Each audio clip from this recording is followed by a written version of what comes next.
head coach Matt Figger. Coach, you want to give an opening statement, or you want to fire away?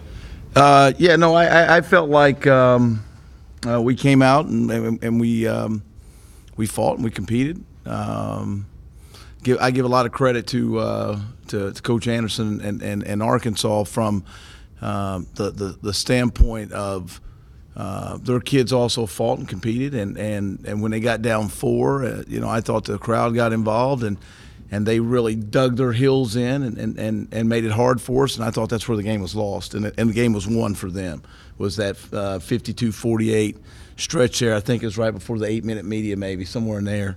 I thought they did a really good job of coming at us. I felt like, they attacked offensive glass. We got into a little foul trouble. And they made key shots when they needed to, and that's he's Coach Anderson's got a young team, and they're being tested every day in practice because he's got depth. He's always got depth, and a lot of these young guys are stepping up and making shots in hard games. Speaking of media timeouts, I think you called one at like 8:20 and 4:20.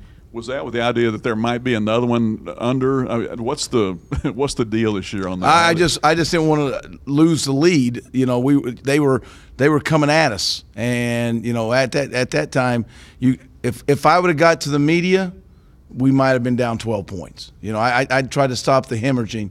When you're bleeding, you got to try to put a tourniquet on to stop the bleeding. That's what I try. I wasn't worried about the media timeout. I was worried about our team, not getting knocked out. Coach, in that run you're talking about, I guess it was 11-0.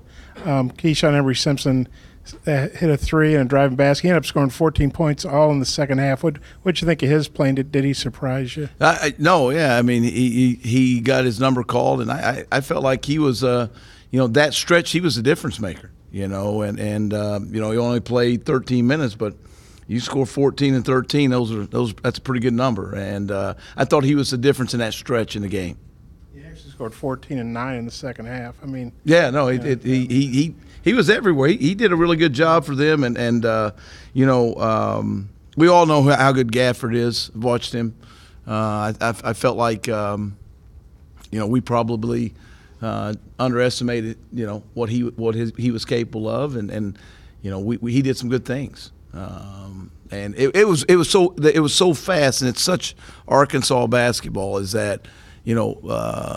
The history of Mike Anderson, wherever he's been, they can put points on you in a hurry. And it's and watching film, I coached against Coach Anderson when I was an assistant at South Alabama, when I was at Kansas State, and when I was at South Carolina. So I've had a taste of what their teams are about. And you can switch people's names on the back, but all those guys look the same. And so when they come in those flurries of runs, it's different dudes, different nights. You've obviously got an SEC background. Mike's got a young team. They're getting ready to go into SEC play. How do you think that team will do in the SEC? Well, I think they'll be fine. They don't turn the ball over.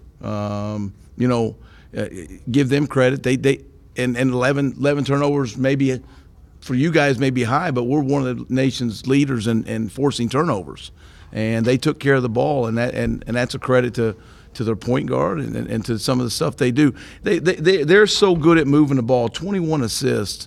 They're so unselfish, and that's the one thing about his teams year in and year out that he don't get enough credit for, is that how well they play offense. Everybody thinks it's just kind of maybe roll the ball. I don't know what people think, but I know this: they move at a speed and a pace, and they share the ball. And anytime you get a team that passes and cuts like they do.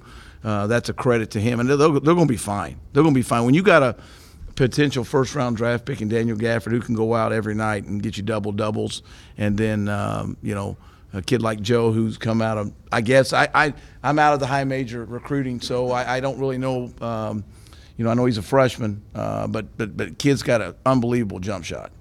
And you guys, I think, had cut it back to 6 or something. But Harris, who's obviously a real good ball handler, but he was 2 of 25 on threes, and he nailed that 3 that kind of maybe was the dagger. I mean, what'd you think of that? Because the guy's obviously struggled. Yeah, no, it kind of was a dagger. He has. That's not what he does. I can't remember the kid that you guys had here a couple years ago, big time distributor, like 7-to-1 assist turnover rate.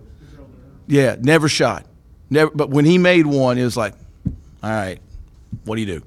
And that's kind of like that's the role he's taking on, and I'd be really happy because I thought Jabril Durham was a heck of a point guard here. Yeah, I was curious what you thought about Isaiah Joe. You mentioned him. I think he'd been struggling with his three a little bit of late. What did you think of him? We gave him too many open looks. We